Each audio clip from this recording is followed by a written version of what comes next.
G'day everyone, it's James here from Yati Yoga, and I'm here to bring you another one of our chair exercise and stretch classes.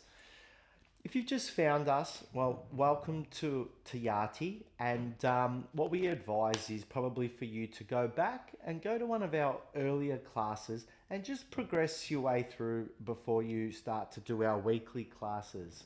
If you have been coming for a little while now and watching our online videos, great, and I'm so happy that you're still here. In saying that, what we're doing at the moment at once a week is a great base and foundation. But what we probably need for you to do is to do that class that we're offering online a couple of times, if not 3 times a week, and maybe add in some extra exercise, whether it be walking, some indoor cycling, outdoor cycling, some gentle swimming or hydrotherapy, or something along the lines of that where you're starting to be active on a daily basis. If you've got any pre-existing injuries, just be aware of them. Make sure that you've got a medical clearance from your doctor to participate, and just remembering that you're in control and it's your body, and to listen to your body as we go through these exercises. The next thing also, we do our classes with our shoes off, so this way that we can engage through our toes and our feet. And we also make sure that I've got a water bottle to the side, so just make sure you've got a water bottle. And lastly, at any stage, if you need a break, you're in control of that too, so just take that break, have a little breather, and then when you're ready, come back in. So what we're going to do is we normally start off from the feet and work our way up, and we're going to do that again today. So just to start off, I just want you just to move those legs a little bit. So make sure you've got your shoes off, and we're just going to pump those knees up and down a little bit just to get some movement, some blood flow, through our feet, through our ankles, through our lower leg and upper leg. So just pump those legs out a little bit. We do it for 10, 15 seconds, if not 20. And then what we're going to try and do is give ourselves a break. I find if I hold my hands together, I can keep that rhythm with those legs a little bit longer. So just try holding your hands together, and you may find when you do it the second time that you can hold a better rhythm with your pitter patter with your feet. Keep it going for another 10 or so seconds. Break. And what we'll do it one more time. So we've done a couple. You might feel some heat or some energy going through your legs. Let's go, third time. So just pumping those legs out, up and down, trying to keep a nice rhythm. You'll find as your legs get tired, you start to lose that rhythm. So that's the goal, to try and keep that rhythm going as long as you can. 5, 4, 3, 2, and 1. Great work. So just warming up through the legs. Very simply lifting one leg up. So let's go with our right leg first and just doing some circles inwards and circles outwards. Sometimes just holding the leg here, you might feel some strain through that quadricep muscle already. So we've done circles inwards, outwards. Now let's just do some extensions. And 2, keeping the foot and knee up nice and high. So foot's always off the ground. 3, straight spine. 4, 5, again, fatiguing through that quad. 6, 7, keep it going. We'll go for 10, 8, and 9. Last one, and 10. Leg down. Let's go opposite leg, left leg. First one, you can hold the knee if you need to support it. Otherwise, let the leg do the work. So we start to get that resistance. So we'll go outwards. Straight spine, breathe in all the way. 4 and 5. Let's go the opposite way. 1, 2, 3, 4, and 5. Not letting the foot hit the ground. Extend the leg in 1 and 2 and 3 and 4. Filling it through that quadricep. 5 and 6 and 7 and 8. Creating some heat in that lower body. 9, blood flow, and 10. Great stuff. So now what we'll do, bring the feet closer together, and we're going to come up onto our toes so you can see it side on. We're just going to come up onto our toes to work through our calf, straight spine, down. 2 and down, 3 and down, 4 and down, 5 and down, 6 and down, 7 and down, 8, trying to get as high onto the toes as possible, and 10, up and 11, up and 12, and 13, keep it going, 14, and 15, and 16, they're nearly there, 17, 3 to go, 19, last one, and 20. All right, so we've done some quads, we've done some calves, we've done some ankle rotations. What we'll do now is just a very simple sit to stand. We've been doing this the last few weeks. Some of you, if you've got support on your chair, you can use that chair to help you stand up. But what we suggest is if you're able to stand up without support, that's what we need to keep practicing. That's where it's going to help us with our day-to-day and keep us without needing that support for longer. So simply, if we can, we stand up and come back down to the chair, and stand up for 2 and back down to the chair, taking a seat, up for 3 and back down for the seat for 3, up for 4 and down for 4. We've got 10 of these. Up for 5 and down for 5, and up for 6 and down for 6. Breathe out as you lift up 7. Breathe in on the way out 7. Breathe out as you lift up an 8. Down and 8, and up and 9, and down and 9. Last one, and up and 10, and down and 10. So that's a quite simple sit to stand. But what we did each time is when we did sit, we actually stayed in that seated position. This time what we're going to do, I'll show you side on so you see it, but we're just going to touch our seat. So we're going to come up, touch the seat and come up, touch the seat and 2, touch the seat and 3, touch the seat and 4, touch the seat and 5, touch the seat and 6, touch the seat and 7, touch the seat and 8, touch the seat and 9, touch the seat and 10. So doing that second set, there was more resistance in the legs because every time that we sat down there, we took the resistance out. Whereas when we were doing just the touch, the resistance stayed in the leg. So we're going to do one more set. You choose whether you want to do the take the seat or touch the seat method. And we're going to go for another 10. So you choose which one we're going to do. 3, 2, 1, let's go. And 1, and 2, and 3, and 4, and 5. So if you're not taking the seat, you're slightly pausing there at the bottom. So creating tension. 6, and 7, and 8. Keep it going. And 9. One more. And 10. Great work. While we're standing, we're going to stay standing. So very simple. I'll spin that chair around. Come in behind your chair. We're going to work those calves again. So calf raises. Let's go. Up and 1. Up and 2. And again, the heel isn't touching the ground. And 4. And 5. And 6. Up and 7. Up and 8. And 9. Keep it going. We're going for 20. 10. And 11. And 12. And 13. And 14, 15, working through that lower body, 16, 17, 18, 19, and 20.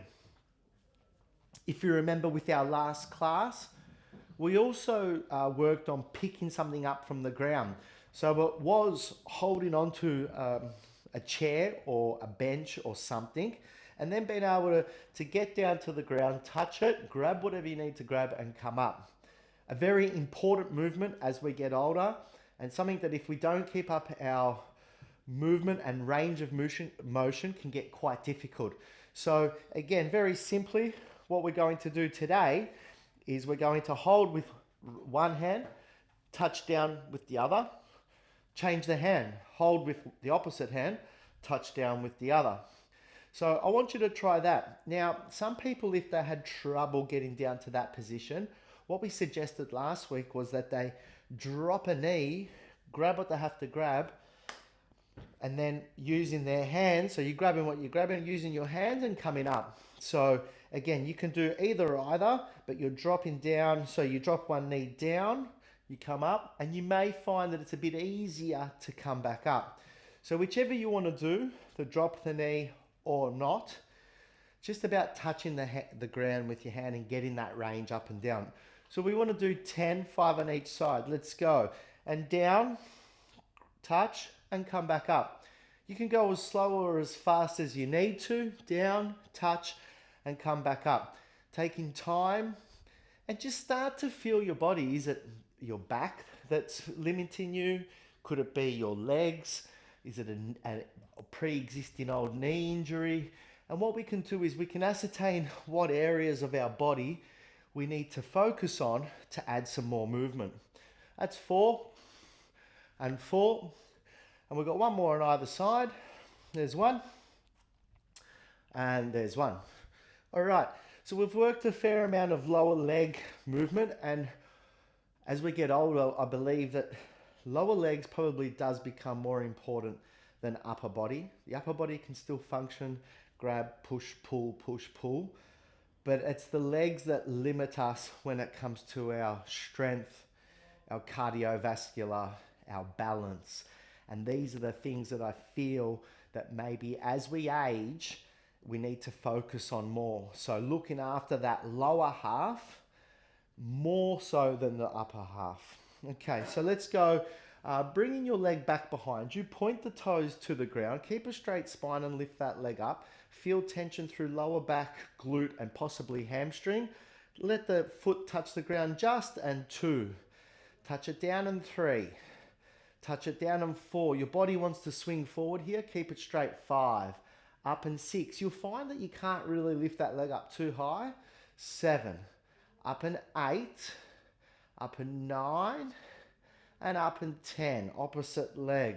So this time leg comes out. Touch the big toe to the ground. Lift up, and 1. Lift up, and 2. Try not to swing the body forward at the hips. 3. Up, and 4. Breathe out as you lift up. 5. Great stuff. And 6. Up, and 7. Up, and 8. Up, and 9. And up, and 10. Same movement again, thereabouts, but this time a bend at the knee. So we're going to bend the knee. We're going to not point the toes, but flex the heel. Bring the 2 knees together. And then it's just a small kickback. So again, it's more concentrating on hamstring and glute now. 3 and 4, little movement. 5 and 6 and 7 and 8. Keep it going. And 9 and 10. Leg down, opposite leg. So 2 knees together. Point the toes. No. Flex the heel. Kick it back. 1 and 2, 3 and 4 and 5 and 6 and 7 and 8 and 9 and 10. Okay, done some strength work now. So now I just want you to do some marching. So just getting those knees up nice and high and making sure when you hit the ground, I don't want you to smash your foot on the ground. So just soft touch, up nice and high, soft touch. 4 and 5. Trying to really get some knee height. 7 and 8. We've got 20 and 10 and 11 and 12. Up and 13. Up and 14 and 15, 16, 17, 18, 19 and 20. Little breather. Just for this one, bringing your hands behind your back. I want you to interlock your fingers. Shoulders, roll them up, over and back. And then from here, just lifting your arms up and just feeling a nice stretch through your back, maybe even up through your shoulders and possibly into your chest. Trying to lift those arms higher and higher to increase the intensity of the stretch.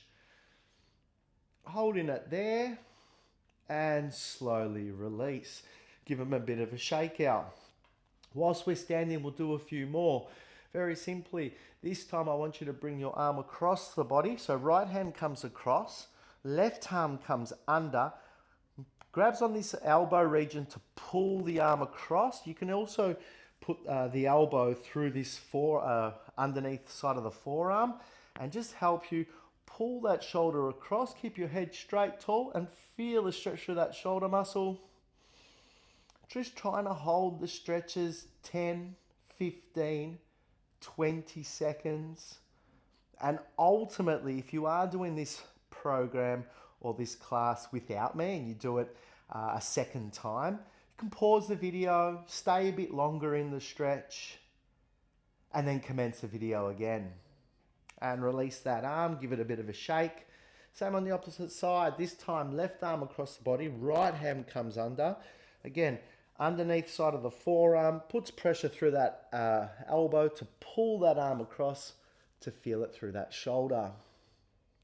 And again, remembering, everyone's got different strengths and weaknesses. This has been caused by life over time. It can be caused through injury, through overuse, sports. Could also be underuse or sedentary seated positions for a long time. So whatever is your niggle, well, we can work on that, and everyone will have different niggles. But what we tend to do is try and work on a full program and tick boxes as we go. Okay, shake those arms out. Next one, I want fingers and hand and palm forward. Pull in on your fingers and pulling your fingers back to stretch through the underside of your arm. Hold in nice and steady like so. And again, 10, 15 seconds, feel that open up. Hand comes down, pull on the opposite side to work through the forearm now.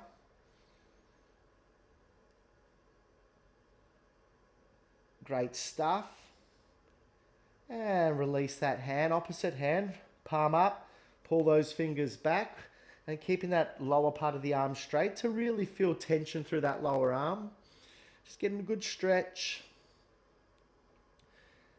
Nice and strong.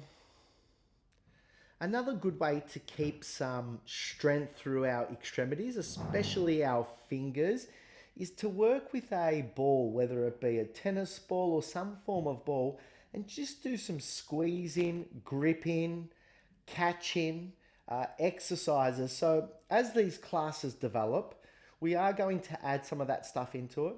We're also going to add some floor exercises. So a lot of these early classes is just to get our movement and ability up. And then we're going to progress and try and add some other things to these classes. So please, in the comments, tell me what you want and I will try and add them in. Shake those arms out. Okay, so we've done a little bit of stretching for our upper body. I want to go back to the legs and I just want to work a little bit on balance. So make sure you've got your chair to one side. And what we're going to do is we're just going to lift one leg up. Now we can hold this knee forward or you can just hold that knee down because that can get a bit tiring. So whatever you feel comfortable with. And then it's about releasing the hand that's holding the chair. You can use your hands to the side for balance, but ideally if you can bring the hands across the chest, straight spine, body tall, and just trying to stand and practice standing on one leg. One of the best ways to do this is to pick something in front of you and to keep your eyes focused, and it will help you keep your balance better. We got 5, 4, 3, 2, and 1. Okay, come around to the other side of the chair so you can use your right hand as support or you can stay on the same side. This time, right leg, find your balance and hold in nice and steady. Trying to keep a straight spine. Use your eyes to focus. If you need your hands out to the side, you can have your hands out to the side. But practicing your balance, doing some stretches, doing a little bit of sit to stand. These are all activities that we can do daily to help us strengthen our bodies, help with our balance, and even the cardio stuff, either doing an extra walk or an extra swim, an extra cycle on the bikes. It is all going to help, but we just have to remember that when we start, to do it moderately. Okay, so we've done some stretches, we've done some upper body. I just want you to watch where your arms are. I'll move that chair back and come back in front of the chair.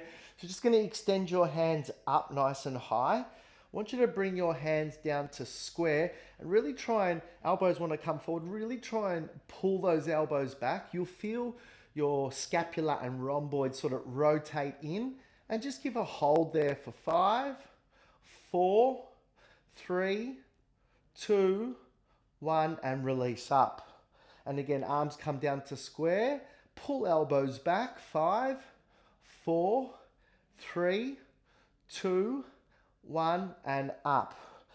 Elbows down, elbows back, 5, 4, 3, 2, 1, and up. 2 to go. Elbows down, elbows back, 5, 4, 3, 2, 1, and up. Last one, elbows down, elbows back, 5, 4, 3, 2, 1, and up. Release the arms. Take a seat back into your chair. Very simple. We're just going to do some neck work now. So I want you to bring your chin to your chest, and we're just going to do some very slow neck circles. So we start with our chin at our chest. We move towards one side, bringing our left ear to our left shoulder. Full rotation around the back. Right ear to right shoulder, chin to chest. Slowly. Come around for a second time. Around the back, full rotation. Come around to the opposite shoulder, chin to chest. 2. Third one. Continually breathing, making sure that we're not doing this too fast. One more to this left side. Let's go for number 4. Breathe through it. Come around and come back to chin to chest. Okay, let's go the opposite way now. Let's go right shoulder to right ear, right shoulder, full rotation. Does it feel any different going this way? Do we feel we've got a different range or a different pain threshold? Back to chin to chest center. Around for number 2. Breathe in throughout. Straight spine. Working through that neck. And back to center. 2 to go. As you lift up and go around the back, breathe it in. And as you come back to the front part, breathe it out. Last one. Inhale. Full rotation. And exhale. And 2, 4. Chin to chest. Bringing the head up slowly. Okay. So it's another one of our classes. We like to keep them short, sharp, and we like to do a good amount of different stuff for our bodies. We understand time is short, but I believe everyone's got a good 20 minutes in the morning or in the afternoon or evening that they can dedicate to sitting in front of the TV and on a chair and doing a little bit of exercise or a little bit of strength work to help with their day-to-day living. If you've got any questions, let me know. Hope you're enjoying the classes, and I'll see you at the next one. Until then, take care.